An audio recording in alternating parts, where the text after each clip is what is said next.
Several months ago, I made a post about how I felt that if I wanted to connect with my autistic non speaking son, Joey, more, that I needed to quiet my mind.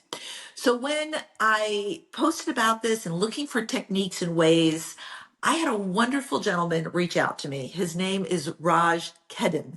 And he told me that he had a technique for breathing and that would potentially help bring me into a calm state very quickly. And of course, we're all about that. As parents, our time is so tremendously short.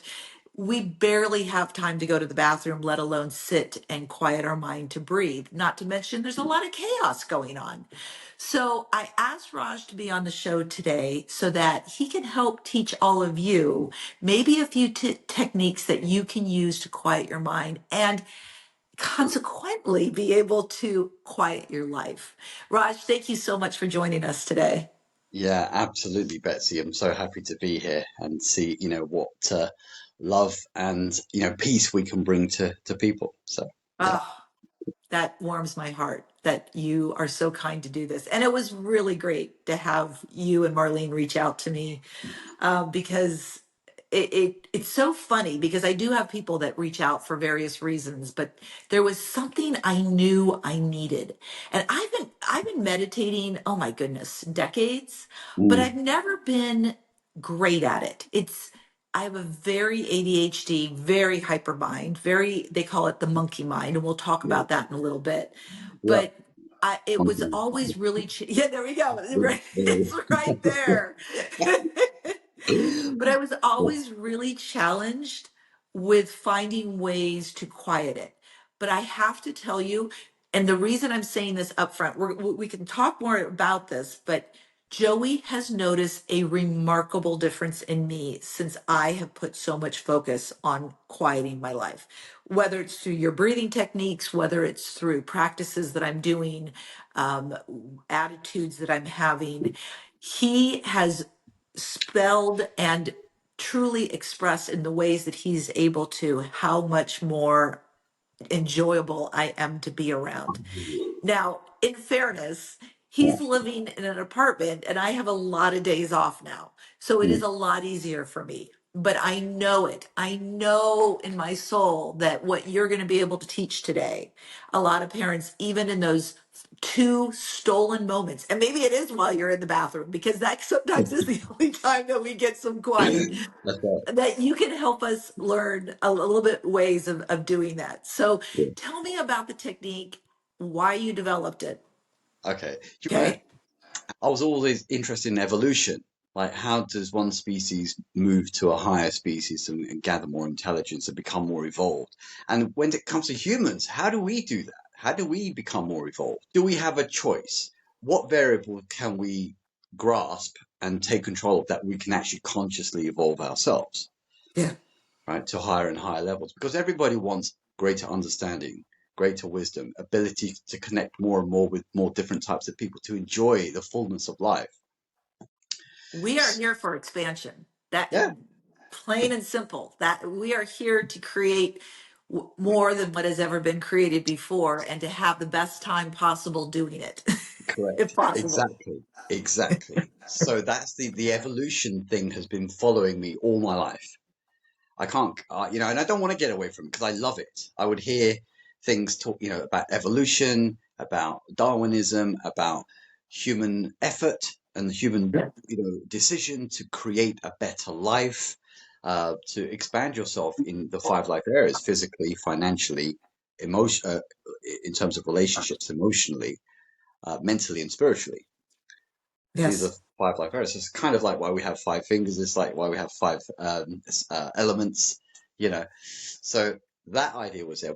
As we evolve Mhm. our minds, we begin to realize a more and more complete harmony with everything that exists, including the solar system, the environment, Right. animals, I love plants, that. gems, in what looks like inanimate objects as well as animate sentient beings, living, breathing beings and plants and so on.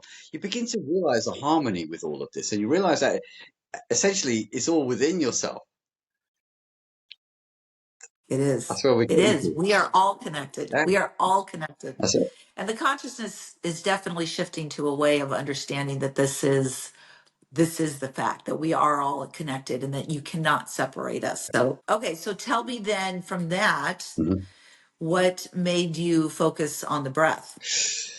That's a fantastic question. Because in school, when you think about it, when they teach you like gym, if you do gym class or you have, a few minutes to run around in the playground as a child, that's the kind of extent of your, kind of using your body, and maybe you huff and puff because you're running around.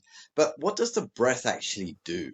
Like you can live for 40 days without food, 4 days without water, but only 4 minutes without breath. So if breath is the most important fuel of the body, how come we know so little about it? True.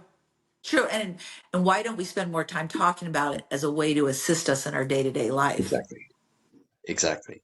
Right. So when you study yoga, when you've already got a fantastic, broad understanding of the universe and where we're going and the meaning and purpose and things. But then Mhm. we have to then start to look at specifics in terms of, okay, there's this stuff called breath. What is it? Is it air? Is it oxygen? What's in it? Right? In the school, they teach us it's 22% oxygen, this percent nitrogen, and so on and so on. But Right. there's a lot more to it.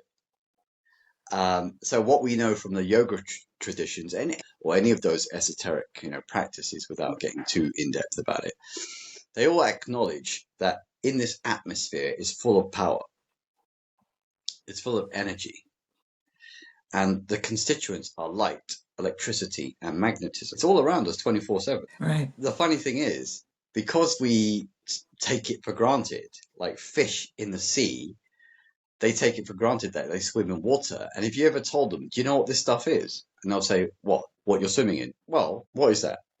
Because they've never been taken out of water. They've always stayed in the water, right? Right. So they've never been able to question, what is this environment I'm living in? I was born in it. So of course it's obvious. But they don't understand what is actually outside of that because they've never jumped outside of No, that. nor do they need to. No, they do. Yeah, exactly.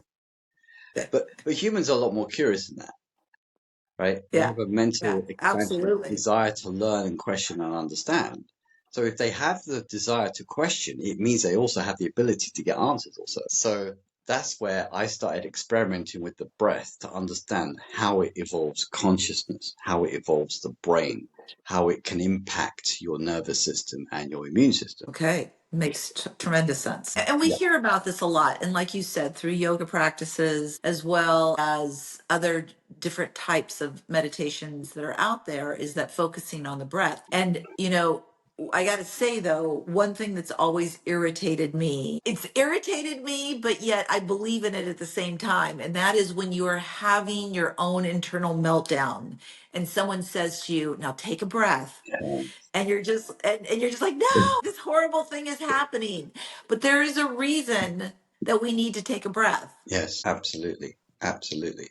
And I think as we make more progress in life, with the intersections of technology, science, and other various sciences, I think we begin to understand that we need a neurotechnology that helps us fully understand what it's like to be, living on a full spectrum of vibration for ourselves.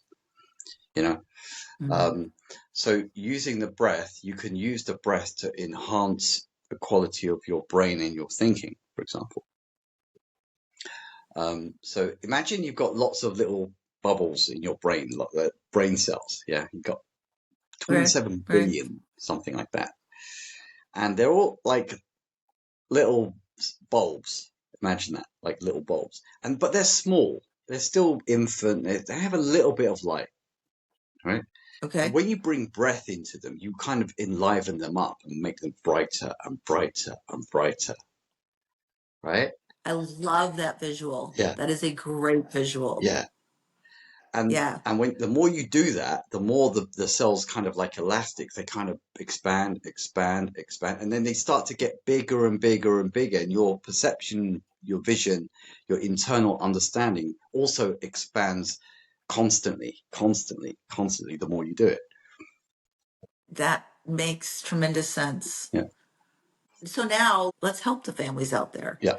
Let's help everybody find ways to go into breath more. Now, before we even talk about the technique itself, let's talk about the area of which we need to be in or not have to be in. Now, I have to say, when you taught this technique Mm-hmm. to Ron and I a month plus 2 months ago, um, we now do it every morning, but Ron says he does it throughout the day. He will just sometimes just sit at his desk and just get there because he sees himself going off course. He sees himself either getting angry or whatever it is, and we'll just take it off course. So when it comes to doing any sort of a breath work, the first thing I wanted to mention is you do not need to be in a area of your house that's designated for meditation. You don't need to be sitting in some lotus position. You don't need to be wearing yoga pants. You you actually don't even need to have quiet in the room or the trickling of water on a little fountain nearby. Those things can be helpful, and they are, and I use a lot of them. I love my candle. I love all those different things that I do with my comfortable chair, but they're not necessary to bring yourself into breath. That's right. Absolutely. So what would you suggest when somebody has maybe 2 minutes to give towards their breath? Where do they go with it? Good. It's a fantastic question. Yeah, this method that we've developed over the last few years is very simple. It's gentle. It's easy, and we can go through it if you want. I mean, Yeah, please let's do. do it. Let's Let's do do it. it. Let's do it. Okay. Excellent.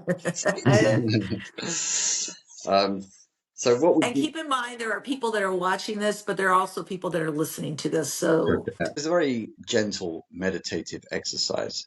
So you can close the eyes and just feel very peaceful, relax, keep your um, chin straight, your back reasonably straight, and just check your nostril flow. We do that by blocking one nostril and breathing in and out a few times, and then the other one. And then get a sense of the ratio. Is it 50-50? Is it 60-40? 70-30? What would you say yours is? I'm 50-50. 50-50. Perfect. Okay, excellent. And just taking a moment to notice how you're feeling within.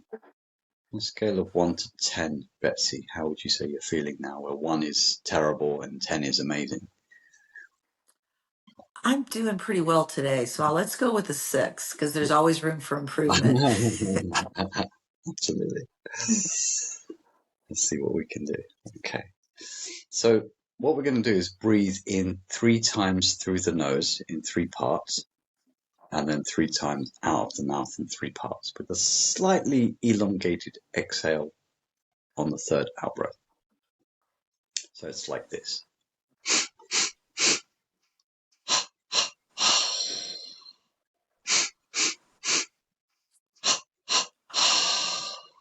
Good. And if the noise cancellation is getting in the way, it's basically like this: sniff, sniff, sniff, like you're sniffing a flower 3 times, and then ha, ha, ha, like you're saying ha, ha, ha, without the vocal cords. So I'm just doing that in case the voice cancellation is getting in the Perfect. That's way. a great description. Yeah. Yes. So it's sniff, sniff, sniff, and then ha, ha, ha from the back of the throat. So you open the mouth about a third of the way, not too wide, but the ha sound is coming from the back of the throat to activate the vagus nerve, which is part of the parasympathetic nervous. Okay. I didn't know the reason why that is, but it is an integral part of it. I Good. know for sure. What is it? Let's do it. Let's do it for a minute. Okay. That'd be Good. great. Yeah, absolutely. Okay. We're all going to do this together. 3, 2, 1, and go.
stop there and just relax. Keep the eyes closed. Just relax.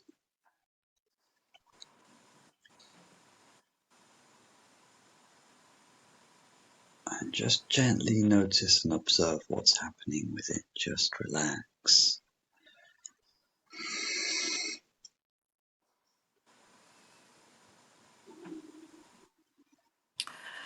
I have to say, I feel so euphoric after this, Mm, after doing this. I mm, mean, definitely my euphoria has gone to a 9 or so. mm. I feel, it's almost as if I feel all my neurons firing in this kind of joyful calm. And it, it feels, I can feel it throughout my whole body. Amazing. Amazing. And did you feel any cool sensations around the brain or top of the brain or I absolutely feel cool sensations around the brain. wow, Yeah, this is definitely. this is where I you're love the visual you gave earlier mm, about with the light bulbs just kind of mm, brightening mm, because I can really almost visualize that while I'm in the state that I'm in right now. yes, exactly. Just ask a couple of things here just to dial it in so people can really Please. benefit themselves as well. So did you notice you mentioned the cool sensations in the brain, that's the release of serotonin, endorphins and dopamine, which are feel good happy hormones in the brain. Yes. You also release what's called anandamide. Ananda comes from the Sanskrit word bliss, which means happy. So why would human beings have an anandamide in their brain if they were not meant to be happy? Right? It's everything. Yeah, My joy, the happiness I can find in my day is everything. It's exactly. what keeps us, it's what gets us out of bed in the morning. Totally. So the vagus nerve also was activated when you do this method. That's why you're feeling all of these, cascading neurotransmitters firing off at the same time. A couple of quick questions for you, Betsy. Did Yeah, you feel your heart rate slow down a bit? absolutely. Okay. Yes. The mental Yes. chatter from the monkey mind and so on, did you find that decrease or reduce a bit? The monkey mind is probably the best part about it is that it really slows down that chatter. And I want to talk about that. Yeah. Can we talk Yeah. about that Sure. now a little Yeah. bit? Yeah. Sure. I find the monkey mind very interesting because I feel that when the monkey mind itself is constantly trying to activate and stimulate my brain. Mm, And I don't want to always be stimulated. I want to be able to quiet it. I want it to be able to be still at times. When I need it, when I need to get something done, I want full action. And I find that what social media tends to do to the monkey mind, and at least my thoughts mm, are when I want to quiet the monkey mind, I want to pick up a distraction. In other words, the chatter is so bad that I want to walk out of the room. Okay. mm, mm, The problem when that chatter is so big and we want to just escape it is that often we pick up a distraction such as social media to shut off the monkeys. But what we're actually doing is giving the monkeys more to chatter about. mm. We're actually saying, quiet everybody, just stop. And then we see something new or something new bothers us or excites us. And now the monkeys have a whole new subject to talk about. Exactly. Exactly. So this is where and this is part of why I love podcasts. I listen to podcasts a little bit more. There's I can distract it and learn something, but it's not this quick firing that's Mm, just like constantly just going. I can listen to something and just be kind of calm. And of course, choose what you listen to because the algorithm of you we all know social media algorithms. We all know that those algorithms bring to us whatever we keep watching, but our whole experience in this lifetime is an algorithm. Yeah. Our whole experience is we are going to bring more to us of Mm. that which we listen to. Yes. So if we're listening to negative, I'm mad at you, I'm mad at you, I'm mad at you, you're wrong, you're wrong, you're wrong, we're just bringing more of that into our Mm. existence. Mm. And when you meet people that are really peaceful, like they just give you this overall calm, they are not subjecting themselves to that kind of constant anger. Mm. And sure, there are things that are injustices that we want to make change happen when we have the ability to offer the change, but just to listen to the anger for the sake of listening to it, because that's what I should do, is I should be angry. That's where you lose me. That's where I don't see the benefit in. Yes. Yes. Exactly. Exactly. Um, so, did you notice a kind of expansion of awareness beyond the body? Did you notice that? Kind of. I think anytime that we quiet the chatter, we have an expansion of Mm. awareness. Expansion of awareness, though, in a way that is not, I'm all knowing now. It's more of that connectivity of all that is, Mm. Mm. and that I don't need to know all because I'm connected to all. That's right. Intuitively, yeah, absolutely. Yeah. Yeah. And that's where I'm always trying to go towards. And that's where it gets into. Now let's segue this into our kiddos here, Sure. like Joey, Hmm. who's non speaking, who I know connects telepathically, not a shadow of doubt in that, because he's not only spelled to me that he does, but I can see it and experience it with him. That that is something that I believe we're all born with, but we turn it off, and we turn it off. The speakers of the world turn it off. Those that can speak will turn it off because we don't need to perfect that particular sense. Mm. So if I want to connect with him more, and I'm asking him to spell for me, and I'm asking for him to like point to this and that, that's him jumping through my hoops, but I need to start jumping through his hoops a little bit more. And Mm. that is quieting my mind so that I can connect Yes. on a one consciousness level so much more. Wow. And that's where I feel that this has brought Joey and I closer in many, many ways, is by me actually quieting the mind. So happy to hear that. So beautiful, right? Because I know there are a lot of people suffering with this, and the connection is mismatched, it's misaligned, and they're struggling with it, wrestling with it Yes, for years. And just imagine the yes. quality of the relationship and the bonding that would be if you just knew simple, like a method like this to kind of harmonize the mind and the heart, get everything cohesively aligned, Right. effortless. So in the technique, we're clearly bringing a lot of oxygen to our brain through the rapid the sniffs in, Yes. and so in doing that, I mean, I'm assuming that there's a limit to how long you want to do that for, where you're bringing that much. Is it? How long do you do it? Well, this is where it gets Plus, it very, makes me very thirsty, Raj, because it's like all that movement in my mouth is making me very yeah, thirsty. I can imagine. I mean, this is where the conversation can go very, very vast and dynamic, because the Okay, truth I is, fair. yeah. I mean, if you're open to kind of look into that. Let's trickle in a little bit because I have Yeah. an idea of that, but please go right ahead. Okay. So you can do this method and get very accustomed to it very quickly, because it's a Right. very natural feeling. There's nothing, it's not like you're hyperventilating and trying to force that process. It's very gentle, it's very relaxing. As a result, it's easy to get accustomed to it in a good way. You can rinse and Right. repeat, do the same thing and get the same result reliably every single time. Right. Now, if you want to heighten and expand and compound the impact and the effect, all you have to do is, okay, you might need a little help, but if you do it for 2 minutes or 3 minutes, you're going to notice more of your bandwidth of your brain begin to expand and open up. Mm. And again, it's not necessarily, I understand why you said rapid, but we rather say rhythmical. Because Okay. yeah, it's a rhythm. It's more like a Fair. Yeah. predictable rhythm rather than just being rapid. But I Right. completely understand why why you say that. But it's more of like a rhythmical, predictable rhythm which you keep on doing, and it compounds the effect by pushing more and more energy into the brain, so the hidden parts of the brain that we never normally access.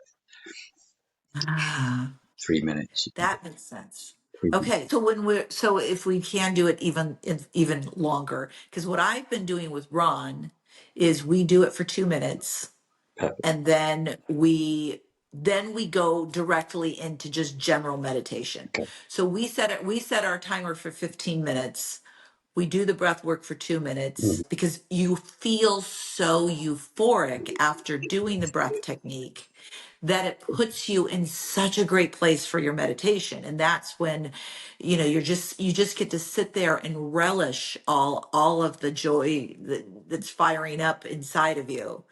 And that's where we've taken it, and we have been very strict about our 15-minute a day set a timer, because it really is to be like, what happens typically for those of us with ADHD is we go into meditation, and then we think of something, and then we think of something else, and then maybe we like, oh, we got to do this, and then all of a sudden we're out of meditation. The 15-minute timer is just a reminder, like a little tap on the shoulder. you know you're doing fine. You'll Mm. remember to do this after you're done. And if you don't, that's okay. Yeah. That's okay. Yeah. And so we've used it as a segue, although Ron, like I said, he's much better with using it throughout his day. He has a lot of pressure in his job, Mm. and he'll stop quite often and just do it, just to bring it down. Now, the $1 million question, for I know a lot of parents that are thinking this Yeah. right now, is can we teach our kids to do this? And we are all dealing with our kids having tremendous meltdowns. I'm skeptical if I could get Joey to do this level. I mean, I have, when he's had a meltdown before, trying to just say, we're going to take some breaths, and he'll do it like real breath.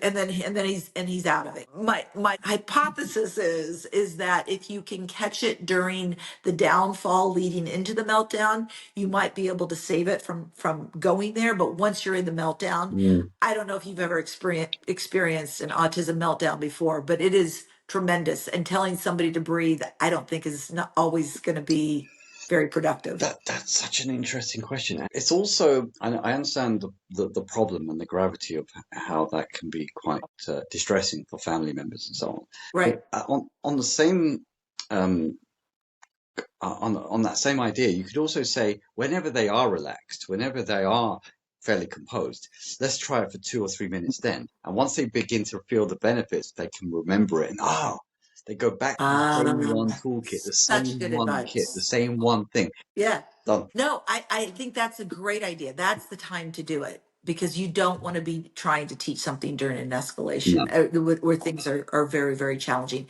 It's good to be reminded. I can usually tell, usually when Joey's not in a good place. Sometimes it comes on very, very quickly, and I had no warning, but sometimes I could usually tell. But you're exactly right. If he knows the technique, then he's able to experience it on his own. That's really incredible. I know that the technique is used a lot for insomnia. Yeah. And so what your suggestion is, when you're struggling, being able to sleep immediately, practice the technique to help you fall back to sleep. Mhm. Yeah, I mean, there's in the world today is one of the biggest issues facing humanity. It's 10% of the world's Huge. population. Yeah, 10% of the world's population. That's like 800 million people with insomnia. And the fact that when they do this method with us, between 30 and 90 seconds, they fall asleep. You just need to unlock the power in your brain. There's a lot I want to talk about with this Yeah. insomnia, and I haven't had much of a chance to talk about this on the show, but I want to talk about many different components of that. First of all, from a diet perspective, when it comes to insomnia, we have to strongly pay attention to what foods we're putting in our body right before we're telling it to shut down. Mm. One of the things that always blows my mind the most is chocolate. How many people eat chocolate as a dessert or have give even their children a Mm. piece of chocolate Right. before bedtime? Yeah. When chocolate has an extraordinary concentrated amount of caffeine in it, and especially the darker chocolates and in the sugar, Yeah. and all of those things actually excite and make it very, very difficult to slow the body down. Mm. And that when we give our body the nutrients it needs, with good protein and some good vitamins and minerals and all the things that it needs without any stimulants or excitotoxins that are in so many of the foods, that is another piece that just helps put us in a very nice calm state. Mm. But that being said, even especially because so many people and women have hormonal issues, we've been thrown birth control since we've turned 16 or 18, and they've been throwing it at us, and which I understand. I'm not discounting birth control, but the problem is that hormonally it's messed so many of us up. So now we have the addition of that. And then there's a lot of stress that we're holding on to. So having a technique where we can just get centered is one of many beautiful things that you can do for insomnia. And I agree with you though, Raj, because when I do the technique, it's so funny because I did do it at night several times when I was struggling with sleep. Mhm. And then I couldn't remember what happened after that. I'm like, oh, I know why I can't remember. I fell asleep. Like, hello. Exactly.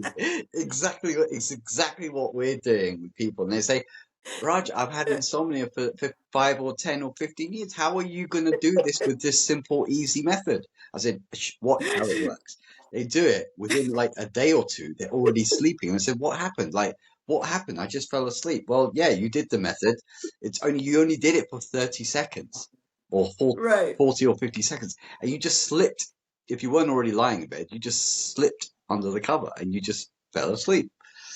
You Yeah. didn't wake up for Yeah. 6 hours straight, right? Just Ah, that's typically it. Typically, but again, hormones can be a challenging thing for a lot of us, yeah, and we can wake up a lot. But I feel that it's one of my favorite tools for sure in order to use this. yeah. And so this is a good one. I want people to know how to reach you and how to get a hold of your methods better and learn more about that. Where can they go to find that? Best place is keepfitkingdom.com. And on there is I'll put that in the show notes. yeah, feel free. And on there is a tab called the 3 products. And when you click that, you'll get access to a whole bunch of amazing like testimonials and feedback from the NHS, from the software company Oracle, Novartis, medical companies. They're all very, very surprised at how quick and how easy this is. And there's, you can reach out to us on WhatsApp via the website, email. We have staff on hand. We're doing coaching, one-to-one coaching, private, corporate, all different types. So we, want to help as many people as possible live a happy, prescription-free life and unlock all that power in their brain that they've never accessed before. I deeply appreciate your mission and I deeply appreciate you being on the show today. Thank you for taking the time to do this. It's been absolutely amazing. You've had some amazing questions, and we've had a chance to go deep dive a bit as well. So that was amazing. Thank you. I love it. Thank you, everybody, for joining us. We'll be back with you next week. Ciao.